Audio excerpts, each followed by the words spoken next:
Bem-vindos ao Araçatuba S.A. em mais uma semana.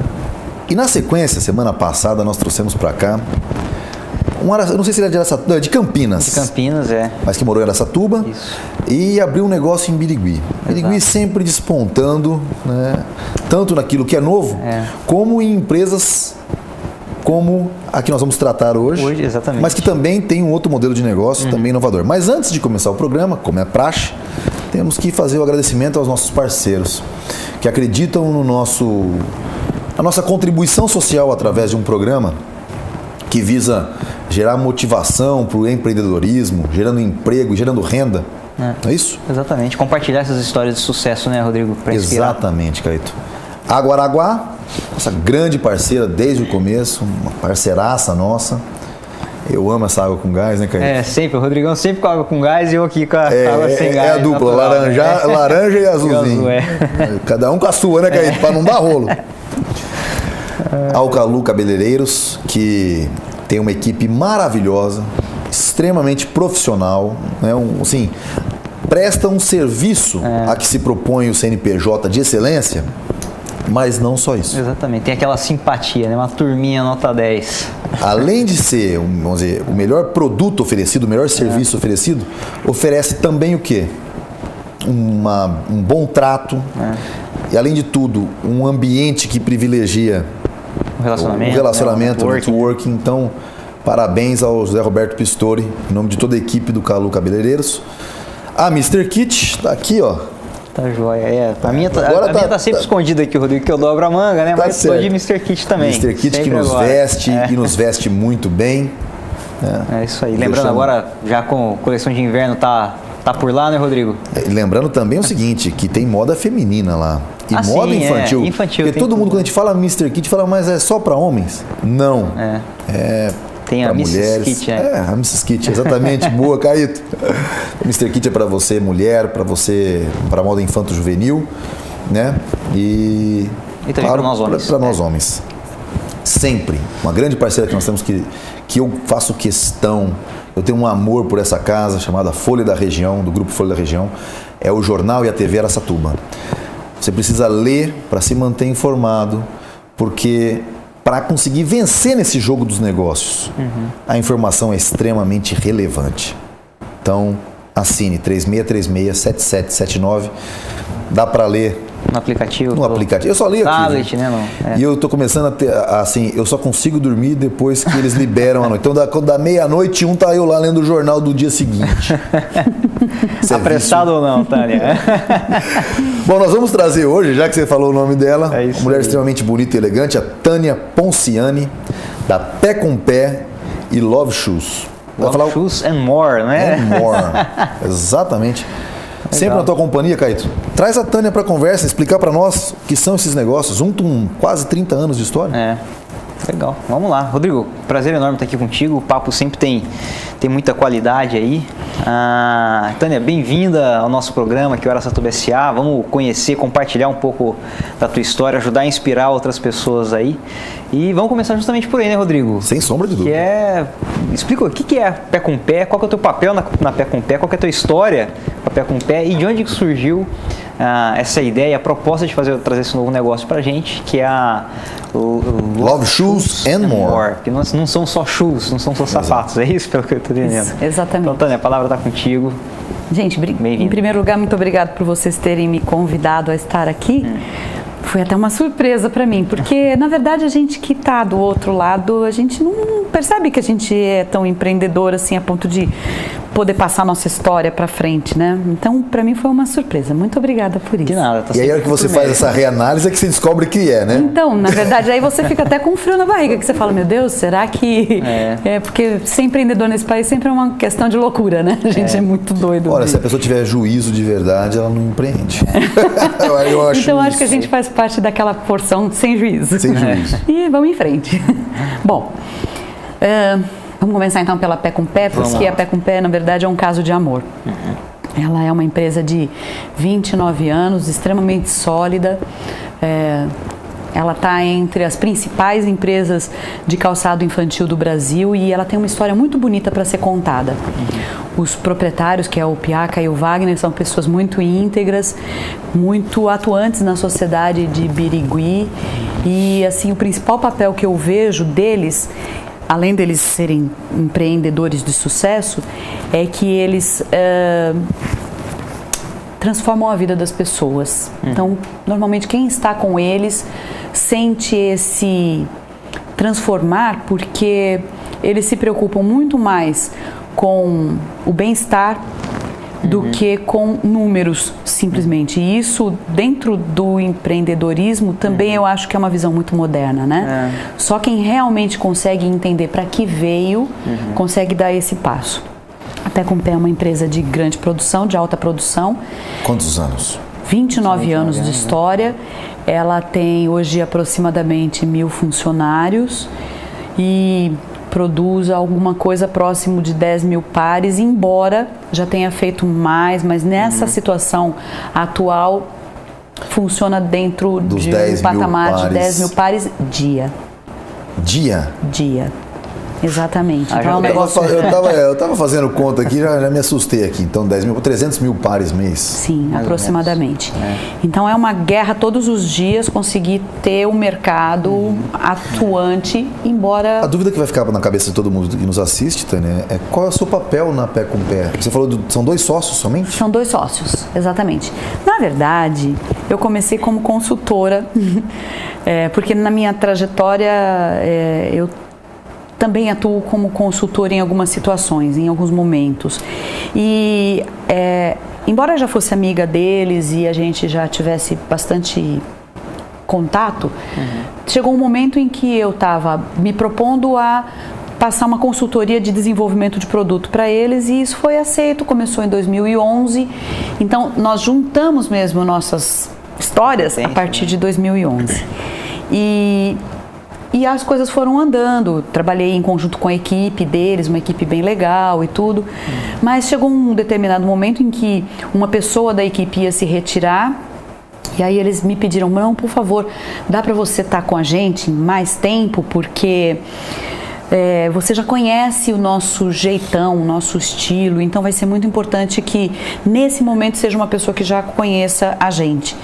E aí então nós combinamos que seria uma experiência de só 6 meses e que eu estaria treinando outra pessoa para estar assumindo a situação, porque há bastante tempo eu já não atuava mais como estilista e hoje eu atuo como estilista.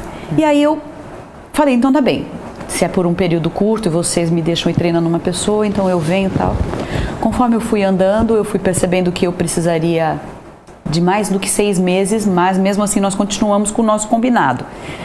E essa história já está indo para 2 anos e meio. Legal. E tem dado certo, eu permaneço lá normalmente meio período, mas que nunca acaba sendo meio período. Sempre tem reuniões, ou tem situações, ou tem responsabilidades. Quem está em papel executivo não tem horário. Não tem, né? E aí acabou que a gente fica lá por mais tempo e é um prazer, sempre é um prazer. Tem participações acionárias na empresa ou não? Não. Não tem participação? Não. Um cargo de direção executiva hoje, é isso, Tânia? Na verdade, eu sou estilista, né? Sim. Só que eu acho que o papel do estilista hoje define muita coisa da empresa. Porque consegue nós... os projetos. Exatamente, porque nós temos que entender que quando um estilista cria... Primeiro que nós não somos um renome internacional, né? Ninguém aqui é um Karl Lagerfeld ou então um outro nome poderoso da moda. Então o que nós temos que entender nós? Você falou tão poderoso que você falou, tão poderoso que você falou que eu não conheço nem quem você falou. Ele só é o criador da Chanel. Ah, tudo bem.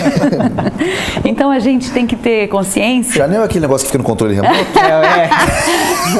Tô brincando. Também. Eu não sou tão. Você não sabe, mas a sua mulher sabe. Com certeza. Definitivamente. E na verdade, aí o que a gente faz como estilista? A gente tem que entender qual é a essência da empresa. Uma empresa, por exemplo, com essa grande produção, Eu não posso fazer coisas muito rebuscadas, eu não posso fazer coisas que sejam muito manuais. Ela tem que ser uma coisa que, ao mesmo tempo que passa um estilo inovador, bonito, que tenha desejo de consumo, que cause desejo de consumo, eu também tenho que ter toda a análise de que isso vai ter que ser produzido naquela condição que nós temos a partir do momento que a gente sai da nossa sala tão criativa. Exatamente. Vai ter viabilidade econômica. Viabilidade econômica. Então é um equilíbrio, né, da técnica, né, do primor da técnica. Entre aquilo que você acha lindo com aquilo que cabe no bolso. Que pode ser produzido no bolso. E que é produtível naquela empresa. Com aquela planta toda, né? Exatamente. Mas eu vou aproveitar, Rodrigo, a gente já está fechando, desculpa interromper, Tânia, mas a gente está fechando já o primeiro bloco, certo? E a gente podia retomar essa história já no segundo bloco, no bloco mercado. Então a gente fecha essa história, tua relação com a Pé com Pé, e já começa a abrir onde é que entra Love Shoes and More. Pode ser? Então no próximo bloco a gente termina essa simbiose, essa junção que faz aqui a Tânia com o primor da técnica do estilismo e a capacidade produtiva que tem aqui a Pé com Pé. Tá bom, muito obrigada.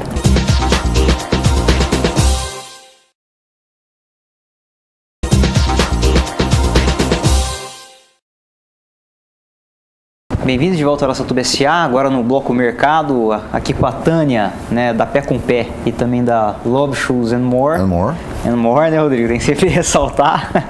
E Tânia, você vinha concluindo no bloco de introdução essa relação que você tem que fazer entre o que é o perfeito do ponto de vista de criação e o que é possível do ponto de vista de produção e venda, né, e entrega para o mercado consumidor. Fala um pouquinho mais só sobre essa dinâmica e aí dali a gente já faz uma ponte para onde é que surgiu, de onde surgiu a ideia da Love Shoes and More.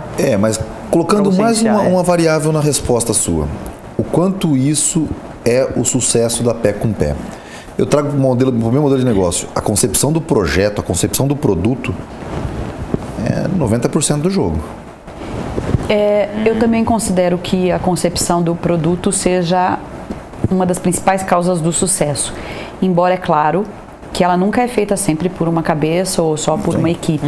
É todo um conjunto. Até porque para que a gente resolva os caminhos que tem que ser trilhados, isso sempre é feito em equipe, onde cada um vai defender um pouco a sua necessidade na história e a gente vai nessa simbiose fazer o melhor para aquele momento do mercado. E aí então é isso. Eu acho que o sucesso da Pé com Pé é muito dessa coisa do trabalhar em equipe. Quando eu vim para lá, eu já tinha o meu negócio. Eu já estava com a Love Shoes and More iniciando. O seu negócio? O meu negócio, exatamente. Com sócio ou sem sócio? O único sócio que eu tenho hoje é meu filho. Tá. E, na verdade, o meu filho meio que entrou nessa história porque eu vim de uma história diferente. Eu quebrei. Lá atrás, eu tinha uma outra indústria. Sim, uma história diferente não, né? Uma história que é a maioria de todo mundo, verdade, né? Todo mundo. Verdade. E todo empreendedor passa por esse arranhar. Quando o Carlos esteve aqui, ele falou, Mestre Ner, ele falou do momento que ele passou num determinado momento. E uma coisa que eu nunca vou me esquecer, do Afif Domingos, o ministro lá das pequenas empresas, quando ele esteve aqui, ele disse o seguinte: em todos os países do mundo, quando alguém abre o seu primeiro negócio, o país já está esperando que esse negócio não vá para frente. E precisa dar chance para ele abrir o segundo. Só no Brasil, que quebrar é um pecado mortal. O cara leva ovado. Você, para falar, né, Tânia, você teve, lá no passado eu vim de uma história. Mas é porque a nossa cultura te marca, te carimba. Enquanto que às vezes você quebrou, é natural, foi um negócio, dois. O cara vale mais, né? A pessoa vale mais. O terceiro, exatamente, vale mais. Esse cara já fez vários negócios, não deu certo, porque ele tem experiência, ele sabe. Aqui no Brasil não, você é taxado como um criminoso quase. É verdade. E aí, perdoe porque eu tinha que falar isso, para que as pessoas comecem a mudar essa concepção. É verdade. E isso vem bem hora boa. E aí, então, justamente por causa desse momento de quebra que eu tive, eu carregava várias situações difíceis e aí eu tive que, na hora de montar um novo negócio, me preocupar em vários aspectos. Como é que eu vou montar, quais são os riscos que ele vai ter e tal. E depois que eu quebrei, que eu fui trabalhar de estilista em várias empresas grandes em Birigui e fora de Birigui, e fui aprender como fazer bem feito um negócio, porque eu tive vários professores, aí eu descobri que então eu tinha que segmentar a Love, ficaria muito mais fácil se eu tivesse bem nítido quem era o meu público-alvo. E aí nós escolhemos meninas de 2 a 10 anos, pertencentes a um público premium, por isso que a gente faz um sapato 100% couro, ele é dirigido para uma menina que não é rosa, ela não é a princesinha, ela tem muito mais aquela coisa da menina moleca, daquela coisa de arteira e de diversão e de espoleta o tempo todo. E também...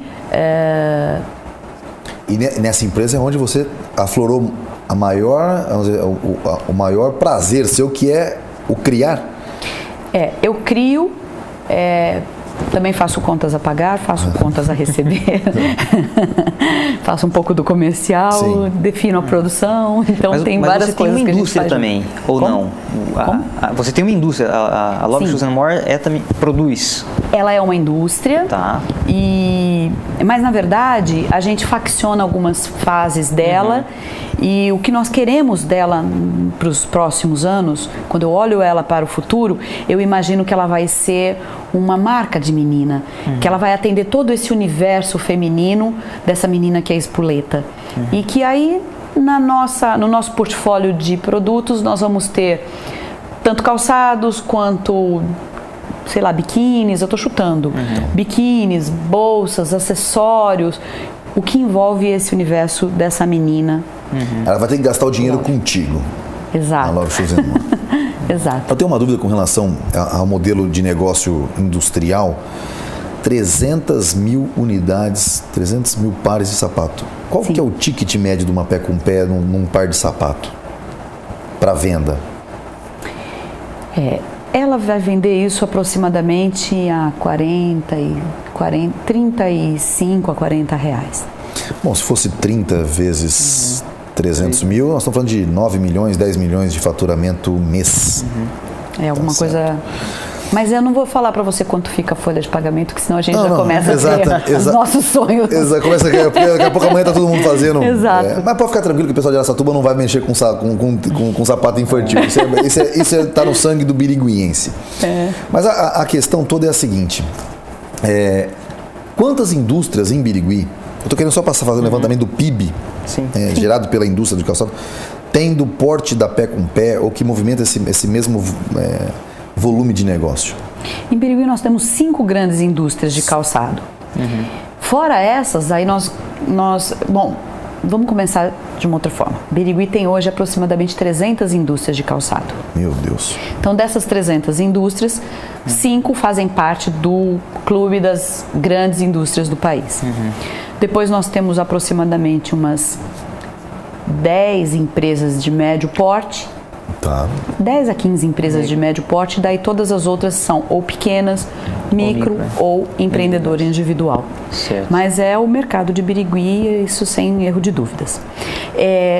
Vocês têm noção no volume de negócio que isso gera de receita para o município? Gera bastante receita, embora algumas dessas indústrias hoje tenham uma segunda unidade no Mato Grosso, e muito do faturamento pode sair pelo Mato Grosso, porque normalmente são as linhas de montagem, então aí isso fica para o estado do Mato Grosso e não para o estado de São Paulo, mas a gente sabe que essa é uma forma de permanecer vivo num mercado de tubarões, né? Então é uma forma.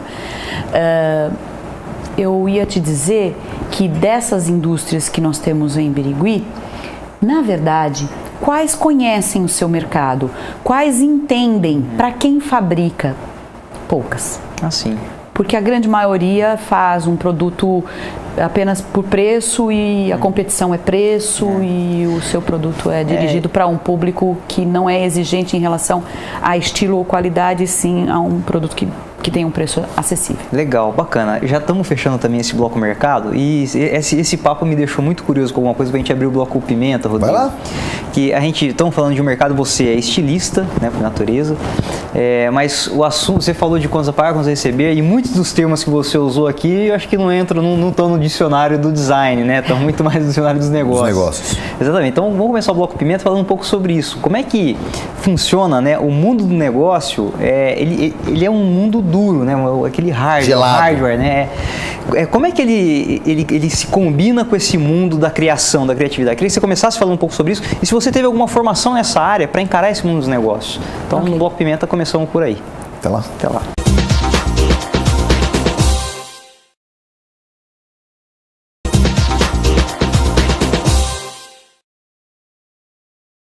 Bem-vindos de volta ao Araçatuba SA. Hoje aqui com a Tânia da Pé com Pé e também da Love Shoes and More, sempre aqui com o Rodrigo num papo de excelente nível, né, Rodrigão? Nossa, a gente sempre aprendendo com esse pessoal, né, Caio? Sempre aprendendo, exatamente. Então vem aquela coisa, né? A gente está falando aqui tanto de design, de estilo, mas você traz vocabulário de negócios, né? Então não adianta a gente ficar só no mundo dos sonhos. Você mesmo usou isso daí, pô, vamos falar de faturamento, tem o faturamento, mas tem a folha de pagamento. Então sempre vem alguma coisa, vem a dureza do negócio, né, da economia cortar nossos sonhos, azados, porque, a parte bonita. Exatamente. E tem os dois, né? Como é que a gente combina os dois, né? Para alguém que vem de um segmento que é de design, que é de estilo, que é de criação. Como é que isso combina com o mundo dos negócios? Como é que isso combina para você? Você teve alguma formação nessa área? Como é que você aprendeu essa parte dura, essa parte mais fria, né, que é dos números e por aí vai? Eu venho de duas áreas que, a princípio, pareciam tão distantes, né? Porque eu cursei História e eu cursei Educação Física. Nossa, não tem nada a ver com a área de calçado. Nem com design, Pensava nem com isso. gestão. Né? Até o momento em que eu tive um pouco mais de contato com o IBTEC, que é o Instituto Brasileiro de Tecnologia do Calçado, e eu descobri que ergonomia do calçado tem tudo a ver com educação física, tem a ver com você analisar o seu caminhar, a sua passada. Então eu descobri que, gente, legal, sem querer, Deus já estava me dirigindo para eu estar onde eu tenho atuado hoje. Fora isso, por 1 ano e meio, algumas empresas de Birigui possibilitaram aos seus colaboradores fazerem um curso de formação com o Instituto Europeu de Design, e eu fui uma dessas sortudas. Depois eu fiz parte do projeto que o Goldman Sachs, um banco, providenciou para mais de 200 países no mundo, chamado 10 mil mulheres, e que ele visa preparar essa mulher empreendedora para que ela possa ter o seu negócio, porque eles entendem que se as mulheres são empreendedoras, os seus filhos, a sua família estão bem. Então eles apostam nas mulheres. E eu fui uma também que fez esse curso na GV, foi muito interessante, fiz parte desse projeto, foi bem legal. E agora, nesse momento, eu faço parte de um projeto novo que está surgindo em Birigui, que é a criação de um lab design, que também está sendo feito pelo SIMB em conjunto com a Secretaria de Desenvolvimento do Estado, e também sendo ministrado pelo IED, que é o Instituto Europeu de Design. Então, assim, Birigui está muita condição de quem busca, quem quer. Exato, mas isso na questão do design, do bonito. Na questão prática da coisa, foi esse curso da GV? E esse do Lab Design também, porque ele tem nos ensinado muito a respeito do que é o design estratégico.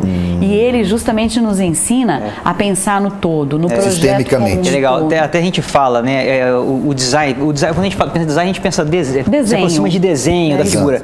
Mas quando a gente traz para dos negócios, tanto que tem o design thinking, né, que é uma nova metodologia, na verdade, você pensar o negócio.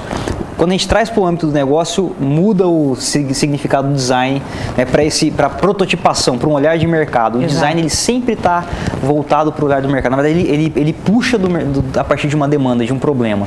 É daí que sai o design. E olha que por coisa... isso interessante porque hoje, mesmo numa empresa de grande porte, como é a Pé com Pé, eles têm aberto a possibilidade de nós, um grupo, nós formamos um grupo ali, que ainda está pequeno, mas ele com o tempo tende a crescer, justamente pensar no negócio Pé com Pé com a visão do Design Thinking, pensando o porquê ela existe, trazendo a história dela para tudo que a gente cria, porque fica muito mais interessante para quem compra, porque em breve, gente, o consumidor, com todas essas possibilidades que a internet, que um mobile nos traz, ele faz com que o consumidor deixe de ser consumidor e ele passe a ser um usuário, seguidor, né? Ele passa a ser meu seguidor, ou eu às vezes vou segui-lo no Instagram para saber quem ele é, o que ele quer,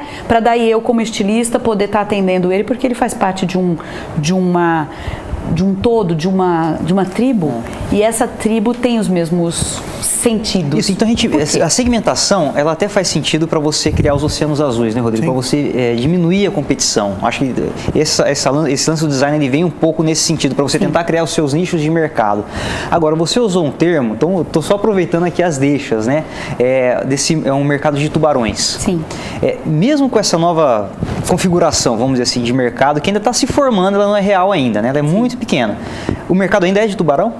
O mercado é de tubarão, com certeza. Ainda tem. Quando você tem uma grande empresa. Esse é o ponto. Eu estava pensando sobre isso e aqui, olha, eu passei uns 5 minutos fora daqui pensando na questão que sempre me surge um ponto de interrogação na cabeça, que é a união dos empresários biriguenses. Mas, Caetano, a gente não pode também fazer culpar alguns empresários araçatubenses, até por conta. Eu fiquei pensando sobre, será que a gente é tão torpe nos nossos negócios que a gente quer competir? Mas, por exemplo, pelos volumes de negócios que a Tânia falou, os grandes empresários de Birigui não competem entre eles. Eles têm mercados externos, eles precisam jogar para fora de Birigui. Não, e é bem segmentado também, você tem essa. Não, mas mesmo que não fosse, Caíto, é mais uma questão de mercado fora. Tudo bem que a competição existe para vender mais um produto ou outro, mas não é aquele negócio do jogar pesado internamente. Como, por exemplo, no caso da pecuária. Todo mundo vai vender para os pecuaristas são muito unidos entre eles. Você parar para pensar, mas por quê? Porque eles não vendem eles não ficam competindo com o açougueiro, eles não vendem para o varejo, eles vendem para o atacado. Sim. Eu imagino que as grandes lojas, as grandes fábricas de Birigui também fazem isso. E aí a minha pergunta que fica para você é, na Love Shoes, por exemplo, que é seu negócio, é um negócio mais voltado para o público final, pensado não em indústria, pensado... Você acha que ali é um mercado mais sangrento? Ou não? Na grande o mercado é sangrento, você está errado. Essa ficou uma questão aqui para ser discutida. Na Love a gente tem algumas facilidades, porque como nós temos uma produção bem menor, até porque nosso produto é todo manufaturado, então o que acontece? Nós temos uma loja virtual e a gente atende muito a mãe, ou a madrinha, ou a avó. E isso nos dá uma coisa positiva, porque a gente fala diretamente com o nosso cliente. Final. E aí ela passa a desejar o produto, porque esse produto carrega no seu bojo um estilo que atende a necessidade dela. E aí ela sempre volta a nos procurar. Quando eu falo de uma pequena empresa segmentada como é a minha, é claro que eu tenho concorrência e a concorrência me causa uma perda de mercado, porque eu também tenho lojas, eu também atendo clientes lojistas. Porém, o que a gente sente é que nós conseguimos demonstrar mais para o nosso público final qual é o nosso estilo, por que nós existimos, qual é a essência do nosso negócio. E aí cliente passa a ser um seguidor muito mais rapidamente, muito mais facilmente do que de uma grande empresa. Menos competitivo, então, podemos entender assim? Eu creio que sim. O mercado. Justamente por causa dessa conversa com o público final. Tá. Agora, quando você está falando de uma grande empresa, o que acontece é que ela vai ter muito mais dificuldade de falar com esse público final. Ela vai ter um meio, que é o lojista, e que é um mal necessário, não tem jeito, graças a Deus que eles existem. Mas muito do que a gente quer trazer de inovação para esse mercado barra no lojista, entendeu? Barra nele, porque ele tem medo, ele também tem um negócio dele, ele também tem que cuidar do quintal dele. E então, muito do que a gente quer fazer dentro de uma grande indústria, a gente não consegue de primeiro colocar no mercado. Quando nós estamos falando da concorrência direta, que são as empresas em si, dentro da mesma cidade e tal, o SINB, que é o sindicato dos proprietários de indústrias calçadistas e confecção da região, ele atua muito bem. Ele é um dos principais sindicatos no Brasil, porque ele tem uma atuação muito... Tem uma força muito grande. Exatamente, muito pungente. E o que foi interessante foi que ao longo da história do SINB, ele conseguiu quebrar um pouco essa coisa de nós somos inimigos e nós não vamos nos falar. E eu sinto isso muito da responsabilidade do SINB. Ele conseguiu sentar na mesa as pessoas e aí elas conhecerem as dificuldades, as fragilidades. Então, é claro que eles continuam sendo concorrentes, mas é uma concorrência saudável. Existem as exceções dentro de Birigui? Existe aquele que não paga imposto, existe aquele que faz um produto copiado do seu e vende a um preço de banana. Como em todo negócio, eu vejo que existe, mas esses estão fadados a morrer. Então a gente não tem que se preocupar com eles. Eles atrapalham o mercado? Atrapalham por um pouco período, daí quebra, daí vem outro fazendo o mesmo serviço e tal. Então eu acho que as empresas têm que estar sempre observando quem são estes, mas ela não pode focar nisso, ela tem que focar em atender bem aquele mercado consumidor e de o máximo que ela conseguir ganhar espaço, mostrar para esse ou lojista ou consumidor final por que ela existe, para que ela veio, e isso só conhecendo sua essência, senão não vai conseguir. Para encerrar esse bloco Pimenta e para o bloco Tendência, eu vou deixar uma pergunta que realmente é uma pergunta que já devia ter feito há muito tempo, viu, Tânia? Para o pessoal de Birigui, mas a gente só entrevistou o Carlos aqui da Clean, estamos entrevistando você agora, mas eu tenho uma pergunta. A globalização deve ser temida? Por que as empresas calçadistas de Birigui ainda não sucumbiram ao discurso do não dá para competir com a China? Por quê, Tânia?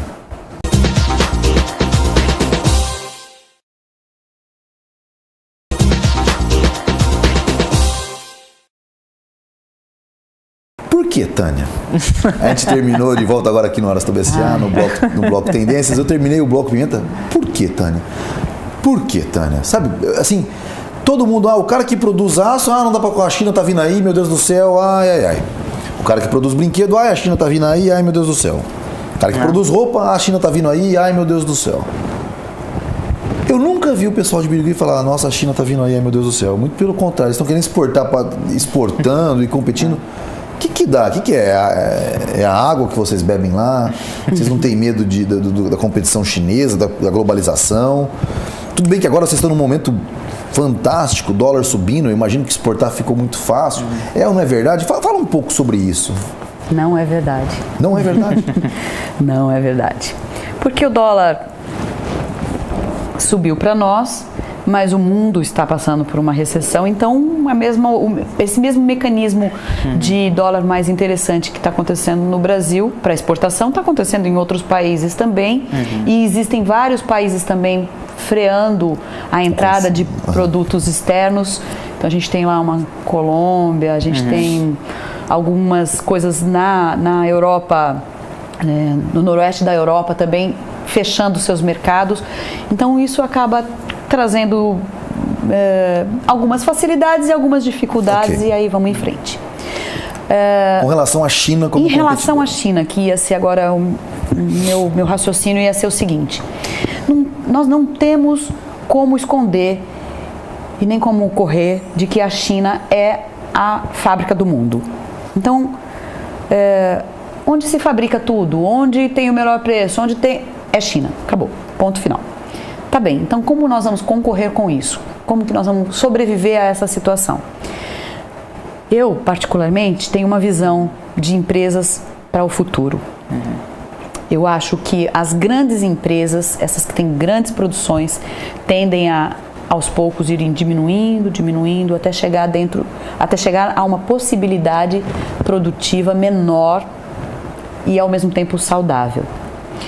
E vejo que o mercado vai ser, daqui a algum tempo, cada vez mais preenchido por empresas que sejam como a Love, segmentada, pequenas produções segmentadas. Porque, por exemplo, a China não causa dano nenhum para o meu negócio. Porque eu faço um produto com uma cara extrema de Brasil, o meu produto tem muita brasilidade, carrega em si muita brasilidade, tem um estilo próprio, tem um mercado consumidor extremamente menor do que uma produção de 10 mil pares dia, porém, quem compra quer de novo porque ele se identifica com aquele produto e com o propósito da Love. Vamos dizer assim, colocar alma no produto, no meu entender da coisa. Mas eu queria entender, você tem essa consultoria junto da Pé com Pé, por exemplo, por que até hoje, nós estamos falando já que eu escuto o mundo brasileiro reclamar do custo Brasil e a China está me matando, há tanto tempo eu nunca vejo as indústrias calçadistas de Birigui reclamar. É eu que não estou escutando e o pessoal está reclamando? Não, é claro que isso incomoda muito, é claro que eles passam grandes apuros, até porque com os nossos impostos as coisas são muito mais complicadas. Que essa era a minha pergunta. São os impostos ou a CLT? O que influencia no custo Brasil de verdade? Na verdade, eu acho que tudo precisa ser revisto. Porque a gente também não pode, de um momento para outro, acabar com uma CLT que tem dado, enquanto nós não tivermos um governo sério e que se preocupe realmente com a parte social do nosso país, nós não podemos ter empresas que simplesmente deixam de fazer sua parte social. Eu acho que cada vez mais eu vou apimentar essa conversa. Eu vou apimentar essa conversa, porque Birigui, até onde eu sei, Birigui gosta de terceirizar demais. Eu sei que a fábrica de calçada aí tem a prespontadeira, sei lá como é que chama, pespontadeira, que tem uma lojinha lá, não sei o quê. Ou seja, existe um nível de terceirização altíssimo. Que até hoje eu gostaria de saber, é isso que faz de Birigui esse sucesso industrial? Porque eu sou meio meia-culpa. Eu não gosto de ficar assim, a CLT, puxa, o pai, como diria Getúlio Vargas, era o pai dos pobres e a mãe dos ricos, né? Bom, então eu queria saber o seguinte, eu sou muito mais a favor daquilo que dá certo, antes daquilo que é o bonito. Mas, na verdade, essa sua visão de que Birigui tem muita terceirização, ela acontece mais na pequena empresa. Porque o pequeno empreendedor, ele não tem muito dinheiro para estar comprando, para estar investindo em maquinários. E aí ele consegue parceria entre os pequenos para que isso aconteça. As grandes e médias não têm uma terceirização tão grande. E elas são realmente quem mais contratam na cidade, né? Então, os grandes volumes de pessoas, inclusive que vêm de outras cidades, são para as médias e grandes empresas de Birigui. Voltando àquele assunto, é claro que Birigui sente o importunar da China, mas o calçado tem uma facilitação, até aqui pelo menos, de que existe uma lei anti-dumping e todo calçado chinês, quando entra no Brasil, ele é sobretaxado com um valor além no seu imposto. Isso facilita muito para a gente, porque garante que ele pelo menos vai chegar no país com um preço justo, né, para o nosso mercado atual. E enquanto essa lei anti-dumping estiver vigorando e enquanto nós tivermos esses impostos tão caros no país, uma coisa tem que cobrir a outra, né? Então eu acredito que do jeito que está, acho que a gente continua, exatamente, e continua meio equilibrado. O mercado é competitivo, ele é difícil, ele é um mercado onde o lojista tem muito poder, então ele dá muito carta, né? Ele define muita coisa. Mas mesmo assim, eu não sei o que acontece. A gente sente o cheiro da cola do calçado, não consegue sair daquele negócio. Fica viciado. Nós vamos encerrando esse bloco Tendências e ir para o bloco de encerramento. E, Tânia, gostaria de pedir a liberdade de fazer a pergunta. Você disse que no passado você quebrou. Sim. E a gente colocou, eu acho que o grande grifo desse programa, Caíto, é justamente o aprendizado e o relevantar e o refazer e o reabrir. Eu gostaria de deixar a pergunta para o próximo bloco aonde você encontra ou encontrou essa motivação, tendo vivido um quebrar de uma empresa no passado? Refazer. Então, conta pra gente um pouquinho dessa história rapidamente no último bloco. Até lá. Isso aí.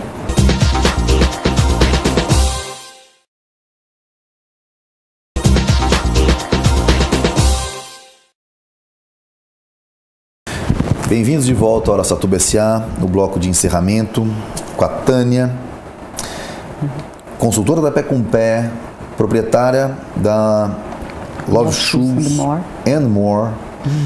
E eu acho que o que fica mais grifado aqui, viu, cara? Você que gosta de fazer o grifo, eu falo assim, não, isso tem que ser. Porque poucas pessoas falam, eu quebrei. É como eu disse, é pecado no Brasil. Você disse, a pergunta é, primeiro gostaria de matar minha curiosidade. Se você tivesse que responsabilizar alguém, é difícil a gente falar assim, responsabilizar os outros. Todo mundo vai falar, a culpa foi minha mesmo, eu era inexperiente e tal.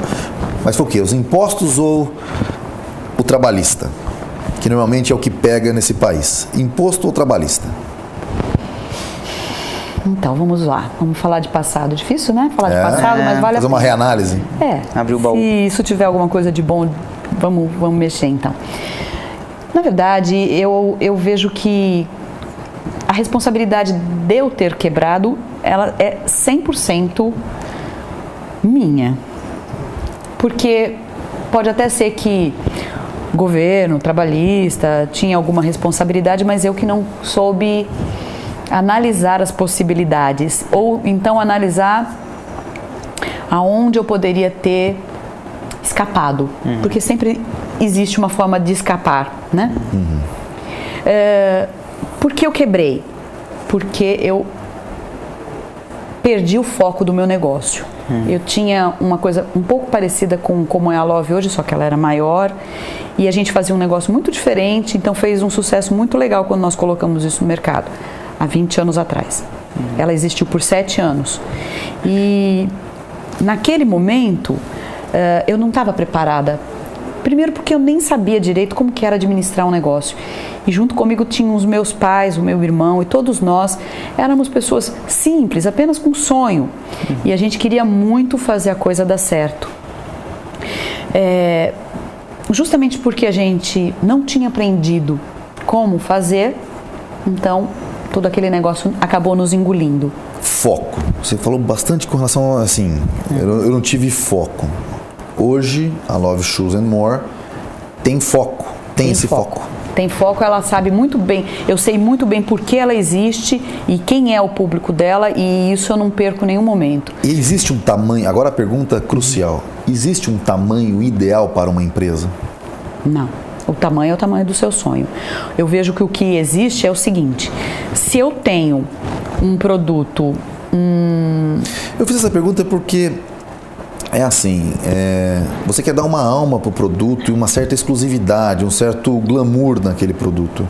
Se você fizer produto para toda a população mundial, ele perde o glamour. Então, o glamour não está a moda, estatisticamente falando, aquele número que mais se repete, ele se fada ao próprio suicídio. Porque a partir do momento que ele se repete muito, ele cai em desuso e, portanto, se você não quer mais aquilo, né? Você quer customizar, você quer ser o diferente. O indivíduo tem isso, ou não. Eu gosto muito daquilo que é feito à mão. Eu gosto, porque não é perfeito como feito à máquina, mas tem um erro que só vai ter no meu. Então, se eu pegar e considerar que isso que você está me colocando é 100% certo, o que eu vou falar, então, de uma Grendene, que tem uma melissa hoje, que é conhecida no mundo todo, e que ela causa um desejo de consumo gigante, e que todas as meninas que compram sentem que elas são exclusivas porque elas estão colocando aquilo. E a gente está falando de uma empresa que deve de injetar alguma coisa próxima de 200 mil pares dia. Muito par. Então, o que é que faz ela ser diferente? é a proporção que ela coloca no mercado ou é como ela administra, como ela enxerga o seu negócio e trabalha isso? Eu tenho certeza que eu, na minha pequena empresa, tenho muitos pontos em comum com a Grendene. Porque quando ela trabalha a Melissa, ela faz com que a essência dela seja colocada naquele produto. Ela dá aquela cara de eu sou diferente, eu estou sendo manufaturada. Ela dá a cara de exclusividade, mesmo com uma grande produção. O que eu posso dizer também de uma grande marca, um Dolce & Gabbana, de uma Chanel, como nós tínhamos dito anterior, ela continua causando um frisson, um desejo de consumo tão grande que a mulher é louca de pagar 13, 14 mil dólares numa bolsinha. Então, mas isso daí tem a questão da exclusividade. O cara vai lá, faz uma bolsa que custa, sei lá, 50 reais para fazer, vende por 50 mil. Então, bom, se eu compro, quem compra esses 50 mil? Eu e mais meia dúzia, tá bom. Sim, só que o que acontece? Eu, pobre mortal, que não tem os 13 mil dólares para pagar numa bolsa, compro um batom Chanel, compro um rímel Chanel, um perfume Chanel, e eu me sinto incluída nesse universo tão exclusivo, entendeu? Então eu vejo que é essa assim, é que é possível sim ganhar escala, sim. Ou seja, não é o tamanho que vai da empresa que vai definir. Trabalha o seu desejo, transformar o seu produto em desejo para o seu consumidor final. Então o seu consumidor tem que te conhecer, tem que conhecer a tua história, tem que conhecer a sua essência e tem que saber, se sentir exclusivo quando está usando aquele produto seu. Se começa a ter em todo lugar, vai de repente deixar de ser exclusivo? Não sei, a Havaiana diz que não. E eu começo a acreditar que não, porque quem sou eu para duvidar de uma Havaiana? Perfeito, Tânia. Olha, nosso tempo já está estourado. Mas eu quero dizer que foi um prazer enorme, principalmente por essa aula. Imagina. De ser tão imprescindível esse design thinking aí, que agora eu mesmo vou começar a fazer uma reanálise aqui do meu design thinking. Foi um prazer enorme tê-la aqui, uma história de sucesso e principalmente por você ser tão sincera. Eu acho que o seu sucesso está justamente no nível de transparência e sinceridade que você veste. Muito obrigada, eu fico agradecida por vocês terem me dado esses momentos e espero ter colaborado. Colaborou com todos os nossos telespectadores que nos assistem. Só para terminar, nossos parceiros, Aguaraguá. Lembre-se, se você quiser personalizar sua água, mimos@aguaraguá.com.br. É um baita de um negócio bem legal. Calu Cabeleireiros, em nome do José Roberto Pistori. Nosso agradecimento a toda a equipe, a Ju Cruyff, a Vaniá, a todo mundo, a Bia, todos lá do salão. Ao Zé Pistori, que foi a primeira pessoa a cortar meu cabelo de nenê. Nossa querida Mr. Kit aqui, ó. Está sempre presente, né, Sempre Rodrigão? presente, que nos veste. Nosso muito obrigado a Giovana, a Livian, a toda a equipe lá da Mr. Kit. E o agradecimento à casa, a Folha da Região, a Cine 36367779. Não tem como você não ler. Tem que ler o melhor jornal da nossa região, Folha da Região. Sempre contigo. Pode encerrar, Caetão. Rodrigo, prazer enorme estar aqui. Acho que o papo foi surpreendente, muito legal. Gostei dessa tua leitura de mercado. Acho que trouxe novos elementos aí pra gente, né? Consegue ter um zoom aqui regional, mas também abriu bastante, falando de Chanel, falando de outras marcas aí, Havaianas, Grendene. Acho que contribuiu bastante. Obrigado, Tânia, por compartilhar a tua história, a tua experiência aqui conosco. E você que acompanha o Araçatuba SA, continue ligado para aprender cada vez mais com esses nossos empreendedores que fazem história de sucesso, né, Rodrigo? Exatamente, Caíto. É isso aí. Até a próxima.